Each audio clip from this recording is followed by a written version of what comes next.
Welcome to Take 5, your 5-minute inspirational message from Solid Rock Drogheda.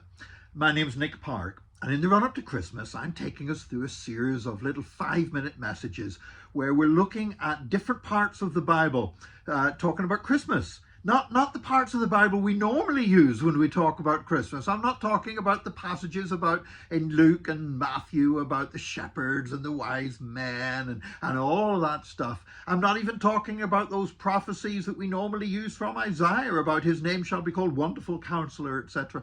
No, I'm talking about bits of the Bible that we normally never use in our Christmas celebrations. And today we're in the book of Job, which might seem a really strange place to talk about Christmas because Job's all about suffering, about this guy who suffered so much. I mean, unimaginable suffering that he went through: physical suffering, grief, loss, poverty, all kinds of stuff came upon Job. And you know what? We might say, well, what's that got to do with Christmas? Christmas is a time of happiness, a time of celebration, but also for many people, this Christmas, there's going to be sadness mingled in with the celebrations for loved ones that aren't there.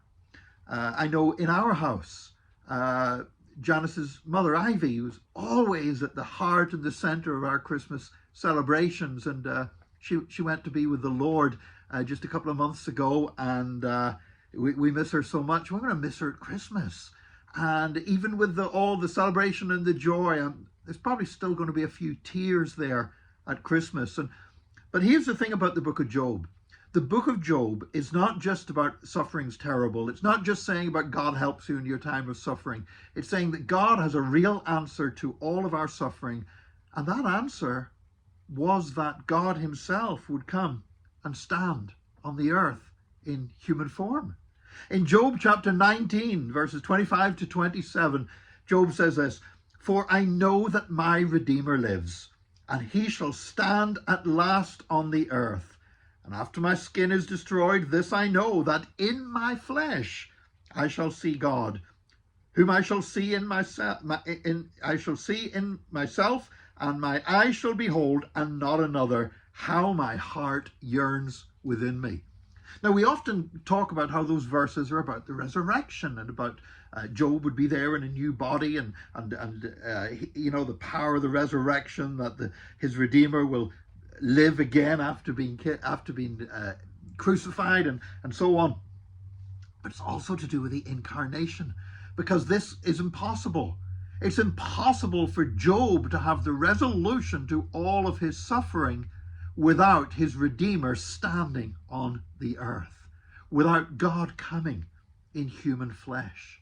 And so that's why we talk about there's sometimes loss and grief and pain in the midst of the celebration of Christmas. But today I want to flip that on its head and say, yes, that's true.